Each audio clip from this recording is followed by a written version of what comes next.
YTN 라디오의 신율의 뉴스 정면수부 4부 시작합니다. 4부 목요일 마지막 코너죠.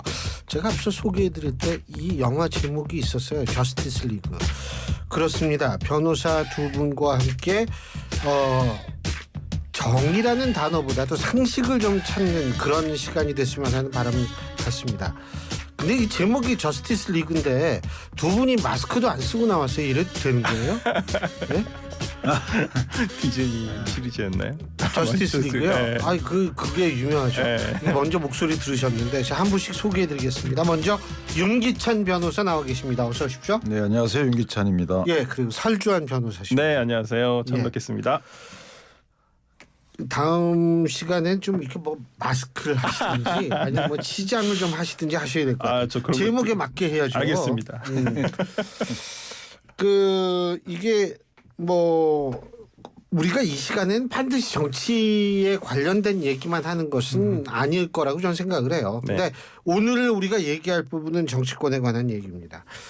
뭐 많은 분들이 관심을 갖고 있는 건데 분명히 같은 사건인 것 같은데 한쪽은 불기소 이 권고를 했고 한쪽은 기소 권고. 어떤 얘기인지 우리 청취자 여러분 아시죠?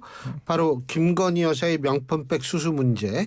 여기에 대한 김건희 여사 측의 수심위와 그 백을 제공했던 최재형 목사 측의 수심위가 각기 다른 결론을 내렸다는 이 부분부터 짚어보죠. 어떻게 보세요? 뭐 충분히 다른 결론은 이제 수심위 현안위원회라고 저희가 하는데 그러니까 수사심의위원회에 풀단은 뭐 200~300명이 됩니다. 그 중에서 어떤 현안이 있을 때 그 중에서 무작위 추첨으로 15명을 뽑아요. 그분들이 이제 말씀을 듣고 투표를 하는 건데 실제는 같은 수심이지만 두 현안위원회가 다른 거죠. 그리고 수심위원, 현안위원회 위원이 전혀 안 겹쳤다는 겁니다. 이제 그만큼 이 사안 자체가 저는 개인적으로 국민 정서하고 이걸 바라보는 정서하고 법리, 그러니까 법 적용했을 때 이 나오는 결론하고 다를 수 있다라고 보는 거예요.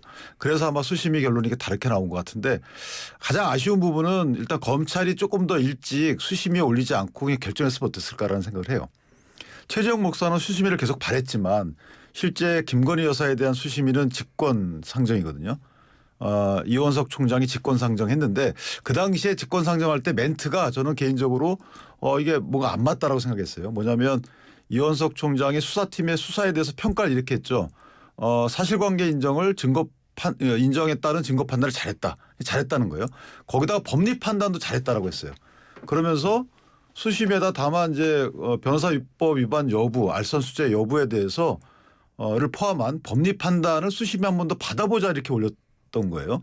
근데 수사심의위원회는 법률 전문가인 검사하고 달리 변호사와 법학 교수도 있지만 사실 이제 법학을 전공하지 않은 분들이 많이 있어요. 그러다 보니까 그래요? 예, 거기 일반인들도 많이 계시고 하기 때문에 수심위 구성에 따라서 그러니까 로또 추첨하는 거 비슷해요.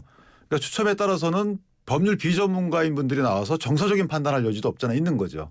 그래서 사실관계 인정에 대해서는 재판부의 배심원 제도처럼 상식적인 판단이 되기 때문에 더 유리할 수도 있지만 법리 판단은 좀 다른 거거든요. 근데 이 청탁금지법은 사실 법리 판단이 많이 들어가 있어서 그런 차원에서 두 수심의 판단이 달라졌던 것 아닌가 저는 그렇게 판단합니다. 우리 설 변호사께서는 어떻게 보세요? 저는 뭐 법리적으로는 모순되지는 않습니다. 예, 왜냐하면 법에 청탁금지법에 준사람은 처벌이 되는 조항이 있고요.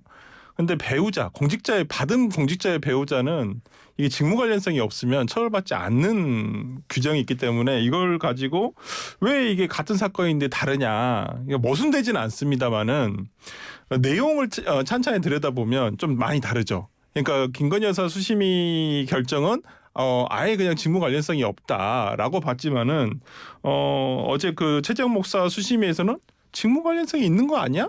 라고 생각하신 분들도 반은 있었다는 것이거든요. 그리고 이게 8대7 결정이었잖아요. 그렇기 때문에 직무 관련성 유무에 대해서 상당히 일반 시민들의 어떤 여론들이 충분히 반영됐다고 보여요. 그렇기 때문에 저는 특히나 어제 있었던 수심위에서의 어떤 최재형 목사 측에서 얘기한 것들, 대리인이 변호인이 나와서 어떤 수사 과정에서의 검사의 어떤 왜곡된 질문 아니면 검사의 어떤 그 수사 과정에서의 이 사건을 끌고 가는 방향이 조금 부당했다라는 어떤 녹취록을 재생을 했고 그 부분에 대해 수심위원들이 들으면서 상당히 심각하게 생각을 했다라는 부분들이 있기 때문에 저는 검찰에서 뭐 어떤 결정을 할지는 모르겠습니다만은 상당히 좀 이 부분 그 내용을 한번 좀 들여다보고 조금 기소 불기소를 결정을 할 때 좀 참고를 꼭 했으면 좋겠다 생각합니다.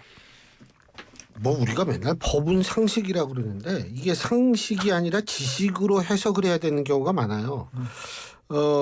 그래서 뭐 저는 법률가가 아니라서 뭐 이게 이렇다 저렇다 얘기할 수 있는 입장이 아닌데 어떻게 보세요? 검찰 어떻게 나올 것 같으세요? 그러니까 이게 예를 들면은 지금 말씀하신 것처럼 일단 법조항이 이 청탁금지법이 이제 두 개의 그 위법 행위를 규율하는 법인데 하나는 청탁, 부정한 청탁하지 말라는 거예요.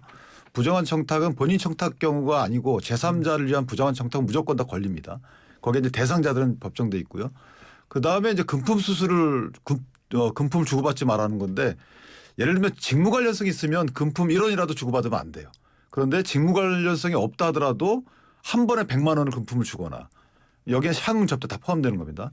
또는 매 회계년도 그러니까 1년이 저 회계 단위이기 때문에 1년에 300만 원 이상을 주게 되면 직무 관련성이 없어도 무조건 처벌됩니다.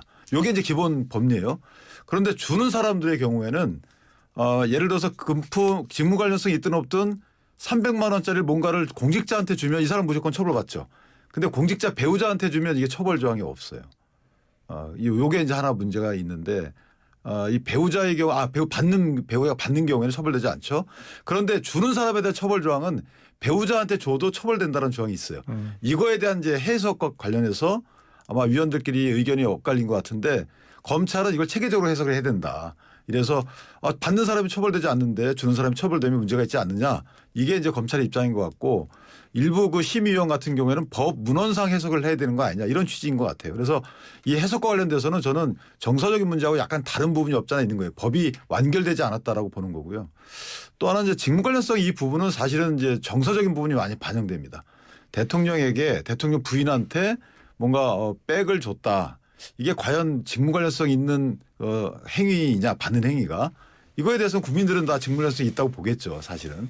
그런데 저희가 법률적으로 보면 대통령은 포괄적이기도 하지만 사실은 어떤 현안과 관련돼서 특정대에서 주지 않는 한 이게 직무 관련성이 없다고 보는 것이 일반적인 법조인의 시각이기도 해요. 근데 현안위원회는 이제 구성자들의 여러 가지 법적 취지 유무에 따라서는 이런 결론이 나올 수 있어요. 그런데 종합적으로 보면 이걸 다 숫자를 헤아린다면 23대 7이 되는 거거든요. 30명 갖고 따지면. 그래서 이 수사심의위원회 결론만 갖고 검찰이 판단할 게 아니고 거꾸로 얘기하면 수사심의위원회의 심의 결과에 뒤에 숨지 말고 검찰이 주체적으로 판단을 해야 된다. 저는 그렇게 생각을 하고 그렇다면 김건희 여사에 대해서는 여러 가지 정황상 일단 처벌정이 없는 거고요. 그다음에 직무 관련성과 대가성을 입증하는 것은 되게 어렵습니다. 그런 차원에서 보면 알선수재나 변호사법 위반 이것도 어렵고요. 그렇기 때문에 이건 무혐의로 결정할 수밖에 없는 거고 다만 최재형 목사의 경우에는 법문에 충실하자는 그 입장을 벗어나기가 쉽지가 않을 수도 있어요. 그래서 저 부분은 검찰이 최종 고민거리인데 저는 개인적으로 최재형 목사는 기소하는 게 맞지 않겠는가. 법이 그렇게 돼 있는데 이 법문에 불구하고 체계적 해석을 한다? 글쎄요. 예를 들어서 체계적 해석을 통해서 법문에 있는 구성 요건을 줄이는 거는 가능해요. 근데 이거를 무시한다. 이거는 상당히 어려운 것 같아서 이 부분은 검찰의 최종 고심이 아닐까. 결국 검찰총장의 고심이 아닐까. 이런 생각이 듭니다. 그러니까 최재형 목사는 기소, 김건희 여사는 불기소될 가능성이 있다. 이렇게 예상을 할 수도 있다라는 말씀이시네요. 그렇죠? 그러니까 법문에 충실하면 그렇게 가는 게 맞지 않을까. 물론 되게 언밸런스하죠. 국민들이 그러니까 볼 때 상식적으로는 좀 이게 뭐가 뭔지 모르겠다라는 이상하죠. 생각을 하죠. 그런데 법문에 충실한 해석을 하면 그렇게 가는 게 저는 맞다고 봐요. 근데 저는 이 부분 그 최재형 목사의 진술을 우리가 시간대별로 해가지고 쭉 늘어놓고 볼 필요는 있다고 보여요. 왜냐면 이분이 제일 처음에 검찰청 들어가시면서 최초에 검찰 조사를 받으시러 가시면서 언론에다가 얘기한 것은 자기 청탁의 목적이 없었다라고 했었어요. 근데 나중에 가서 이게 지금 내가 처벌받아도 되니까 청탁의 목적을 가지고 있었다. 청탁이다라고 주장을 하고 있었거든요.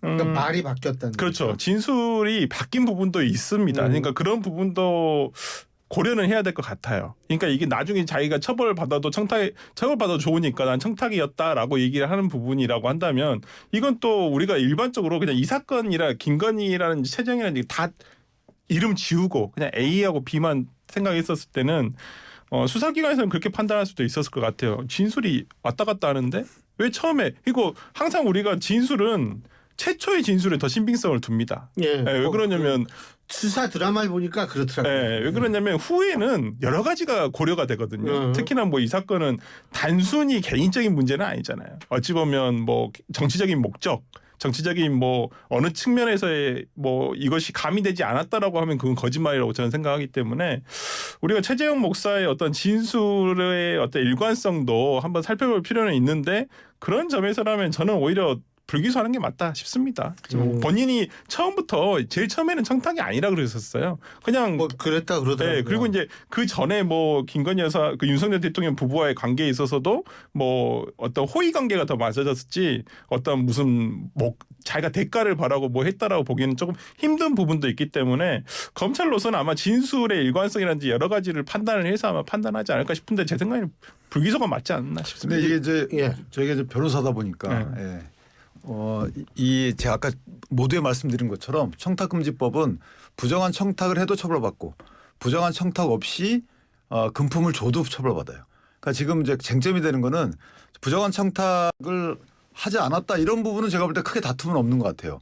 이게 다툼이 있었으면 뭐 아마 대가성까지 갔겠죠. 그런데 그 수사심의위원회들이 금품 수수와 관련된 쟁점으로 남는 게 아닌가. 그렇다면 청탁을 했느냐 마느냐 떠나서 금품을 건네준 것 자체에 대해서 따지자면 금품을 건네줬는데 직무와 관련 없이 300만 원짜리라고 평가받잖아요. 그걸 일단 건네줬으니까 이거는 일단 구성 요건에 해당하는데 그 당사자가 받지는 않았어요. 그러니까 배우자가 받았단 말이에요.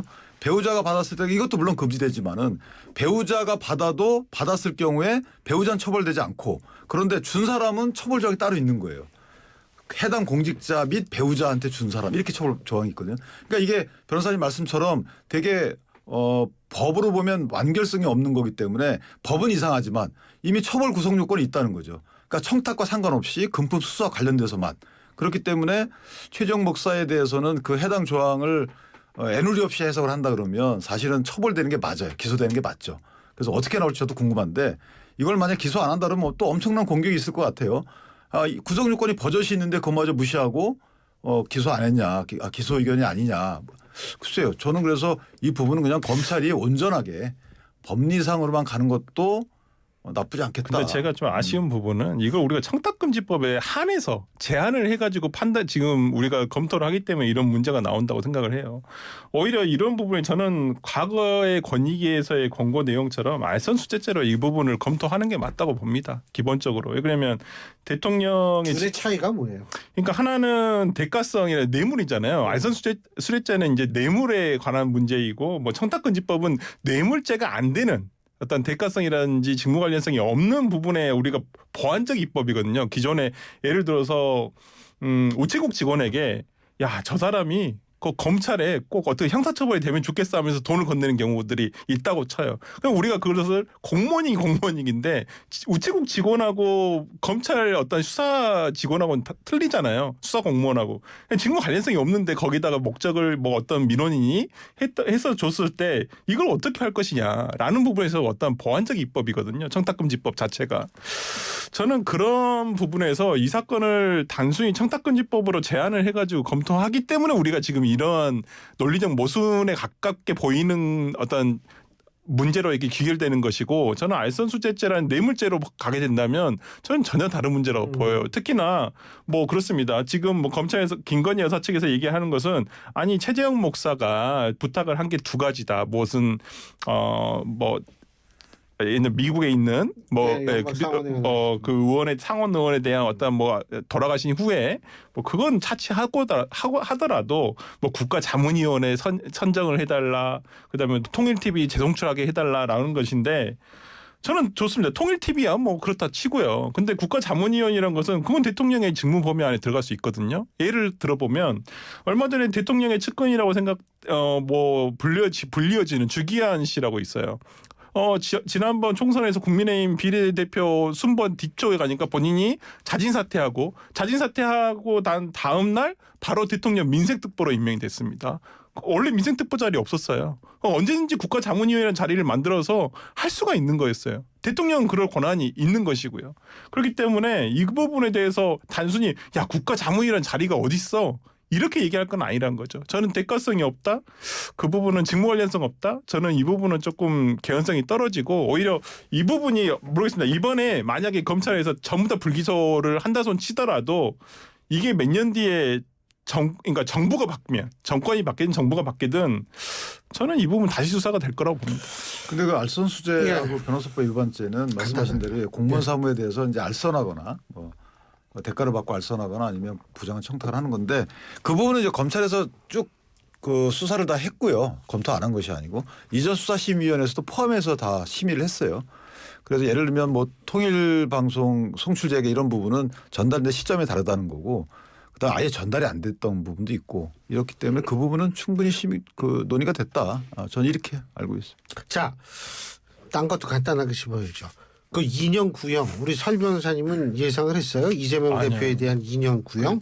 생각보다는 많이 높았습니다. 예. 그러니까 실형 구형을 할 거란 생각도 많이 못했던 것들도 많아요. 법률 전문가들 중에서도 고액 벌금을 구형할 수는 있겠다라고 생각하신 분들도 굉장히 많은데 이게 실형 중에서도 1년도 아니고 2년을 구형했다는 것은 상당히 검찰 측에서 그러니까 피고인 이재명에 대해서 상당히 피고인의 태도를 굉장히 안 좋게 보고 있구나라고 생각을 합니다. 물론 이제 검찰 입장에서는 좋게 볼 수는 없죠. 왜냐하면 모든 죄를 부인하고 있잖아요. 계속 부인하고 있고 부정하고 있고 자기는 아무 관련이 없고 기억도 안 나고 이렇기 때문에 피고인의 태도로 보아서는 뭐 중형 구형이 가능했습니다마는 이런 선거법 위반 사건에서 2년 실형 구형을 하는 경우는 극히 드물기 때문에 뭐 이게 정당하다라고 볼 수도 있는 부분 많겠습니다마는 저희가 봤을 땐 조금 중한 건 사실이다.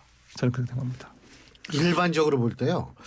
벌금형을 구형하는 거하고 그러니까 인신 구속형을 구형하는 거하고 이게 판사의 판결에 영향이 좀 갑니까? 영향이 있죠. 아무래도 영향이 있어요? 그렇죠. 이제 보통은 이제 구형량을 의식하지 않을 수 없어요. 그러니까 검찰이 예전에 항소하는 기준이 본인이 구형했던 그 형량의 절반 이하로 나오면 항소했거든요. 그 정도로 이 구형량은 판사나 검사나 상당히 둘 다 부담을 느낍니다. 예를 들면 징역형을 구형했는데 벌금형을 낸다.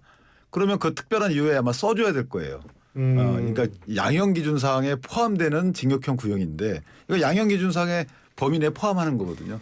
그런데 판사가 그 벌금형을 선택해서 형 종류를 달리하는 거거든요. 그렇다면 아마 그 양형을 정한 이유를 자세히 써줄 정도로 상당히 구속되는 경향이 있고요. 다만 이 말씀하신 대로 이재명 대표의 이 그 공직선거법 위반은 범죄 사실 2개고요. 하나는 이제 국토부 문제 하나 있고 김문기 처장을 아는지 모르는지 2 문제가 있단 말이죠. 고 김문기 처장. 김문기 처장. 근데 문제는 뭐냐면 이 양형 기준이 저희가 국회의원 선거나 지방선거에서는 징역형 구형이 상당히 적었던 걸로 저도 알고 있어요. 벌금형을 많이 구형하는데 이건 대선이잖아요. 대선에 대선 주자가 본인 스스로 허위 사실을 공표한 경우는 거의 없어요. 유일한 예가 저희 서경영 씨의 뿐이 없어요. 그 얘기 지난번에 네. 두 분이 나오셔서 허경영이라도 반대쪽에서 민주당 쪽에서 어떻게 허경영 씨하고 이제 이재명 대표 비교를 하냐 그런데 그래서 제가 그랬어요. 이건 비교하는 게 아니고 그 죄목을 비교하고 형량을 비교하는 것이다. 그렇게 얘기를 했거든요. 아니 왜 허경영 씨를 무시하나요? 아니 허경영 씨도 대선 주자로 제가 무시하는 게 아니고 그저 나오신 분이 막 그러더라고요. 저는 아닙니다. 두 번씩 이분이 허위사실 공표로 기소가 돼가지고 형을 받았는데 뭐 첫 번째는 아시다시피 익히 유명했던 부분이죠. 박근혜 대통령과의 뭐 결혼 문제. 이 문제 구형 거기서는 2년 6월을 구형했어요. 검찰이. 그다음 명예훼손죄 6개월 구형해가지고 3년을 구형했거든요. 근데 형량 나온 거는 1년 6월인가요? 그때 네. 그 정도 나왔단 말이에요. 그래서 진짜 깜빵에 갔어요. 예, 그러니까 이게 그만큼 중요한 거죠. 왜냐하면 5천만 국민을 상대로 선거 단위가 굉장히 광역적이죠. 크잖아요. 그 최근에 이분이 또 2022년도 그때도 출마했던 것 같아요. 네. 했는데 그때도 똑같이 또 뭐 이상한 말씀을 하셨나 보죠. 네.